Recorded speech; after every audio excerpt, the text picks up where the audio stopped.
Entering 2023, we've seen a growing number of countries stepping up their push to reduce reliance on the US dollar. Is the Greenback not reliable anymore? And what plans have been drafted so far? And why is the buck's supremacy facing challenges? I'm Pablo Chen, and this is Foxtel.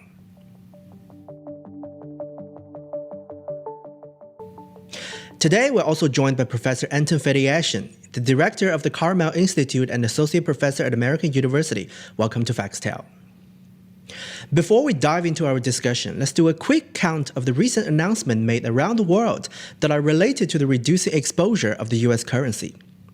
In an interview earlier this month, French President Emmanuel Macron said Europe should reduce its dependence on the extraterritoriality of the US dollar.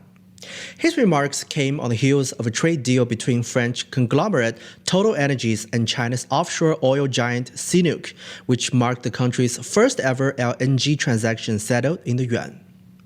Also, the BRICS nations, Brazil, Russia, India, China, and South Africa, have unveiled plans to create their own currency later this year. We've also seen plans made by Russia and Iran as they're working on a cryptocurrency backed by gold, a stable coin that could replace the dollar for use in transactions.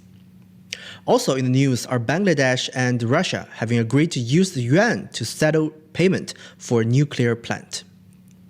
And then there's discussion between the UAE and India to trade non-oil commodities in rupees. Malaysian Prime Minister said this month there's no reason for Malaysia to continue depending on the dollar. The drive has also spread to South America as Brazil and Argentina are eyeing a joint currency named the SUR. Other Latin American nations will be invited to join, which could create the world's second largest currency union. Now, our foremost question is, why is the dollar status eroding at such an alarming pace? And what we're all living through now, and have been for the past 30 years roughly, is the gradual de-Westernization of global affairs with new powerful actors, first and foremost China and India, but also Russia, to a certain extent the BRICS countries in general. They are beginning to claim their right to articulate, determine the rules by which the global economic and geopolitical game is played.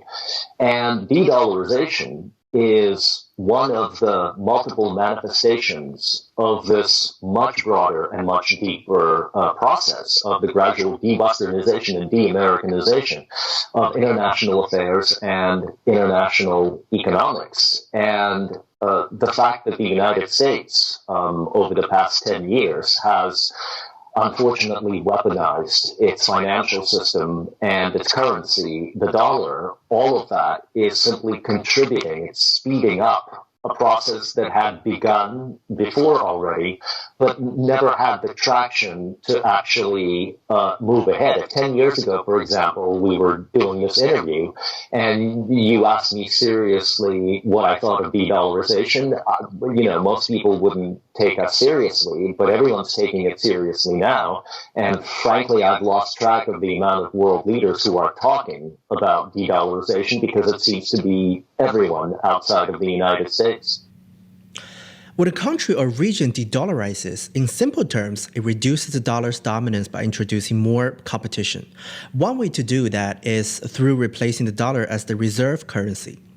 Okay, so what is reserve currency?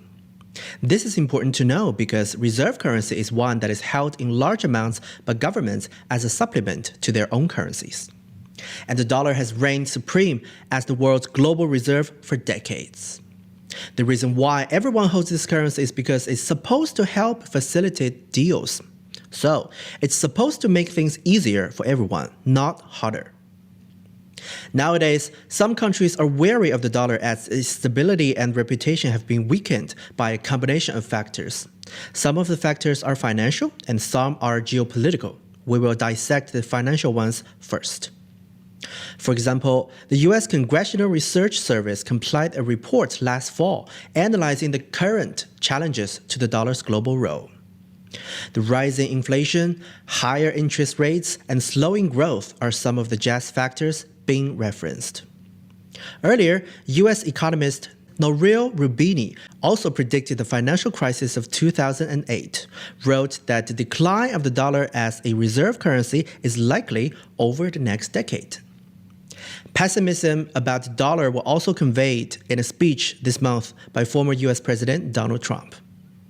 Our currency is crashing and will soon no longer be the world standard, which will be our greatest defeat, frankly, in 200 years. There will be no defeat like that.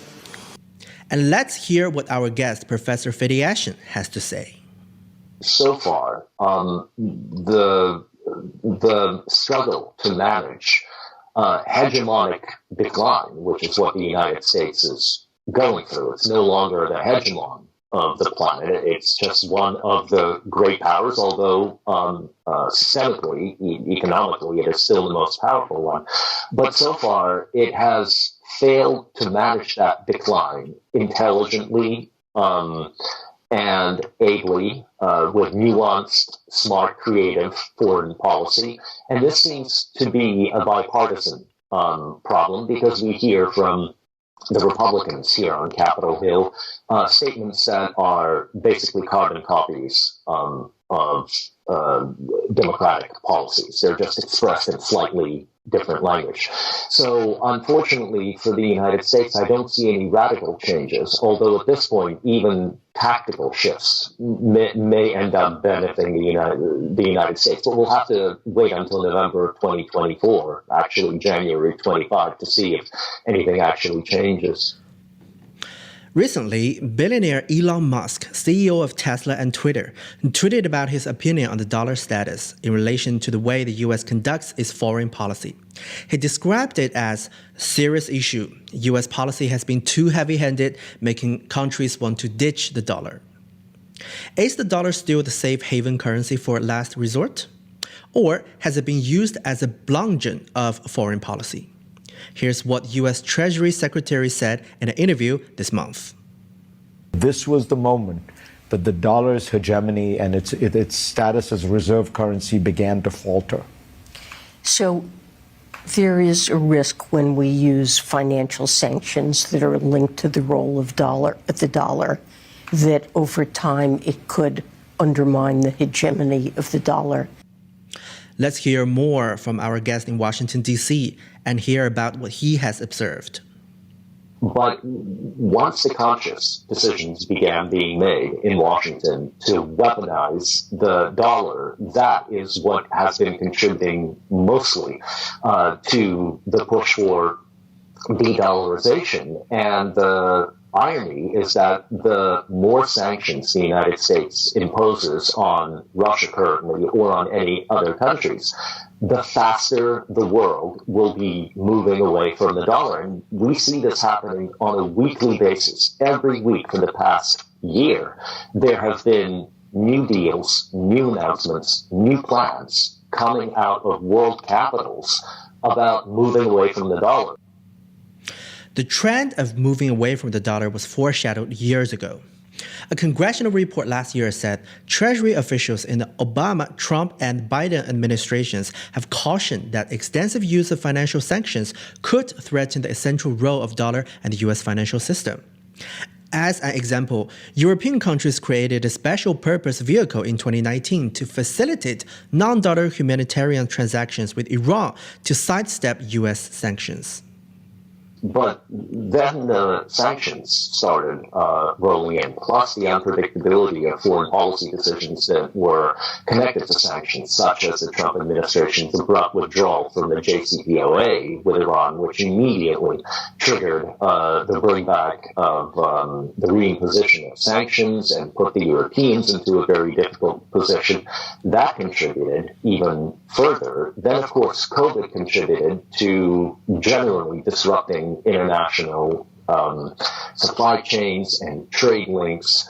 And this, of course, was beyond the control of the United States or any other nation on the planet. But I would say that it was mostly the conscious decisions of the United States, both the Trump and especially the Biden administration, to start using financial and economic sanctions as a bludgeon to force countries to do what the United States decided was in those countries' best interests.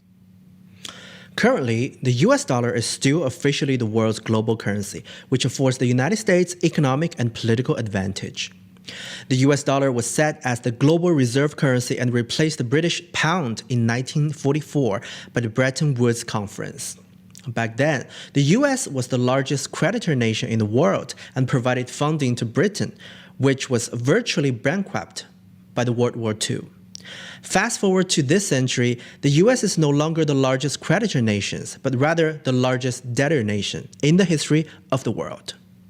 The world is moving through a very important recalibration of the global geoeconomic system and geopolitical system. The West, spoken broadly, defined broadly as a civilization, with the United States as its leader, is currently losing its hegemonic dominance of the rest of the planet, and new actors are rising. There are two ways to approach this. There is the smart way in managing this kind of hegemonic decline. There's an interesting example of this in the way that the British struggled with their role as a declining empire back in the 1940s and the 50s, not always successfully, but they managed to persevere. So far, the United States has made more uncalculated and poorly thought through moves than anything else. But I think that there's still hope for the U.S. to approach this in a nuanced and unemotional fashion. But unfortunately, I fear that this will necessitate a change of leadership in Washington, D.C. So, is the dollar's era coming to an end? Well, let's not forget that today, the dollar is not the only reserve currency designated by the IMF. The euro, Chinese yuan, Japanese yen, and British pound are all designated as the international reserve asset in addition to the US dollar. So, as it stands right now, the dollar crisis is definitely something for all of us to be mindful of. All right, this is all we have for today. Thanks for watching. If you like our show, don't forget to hit the like button and subscribe. I'm Pablo. See you next time.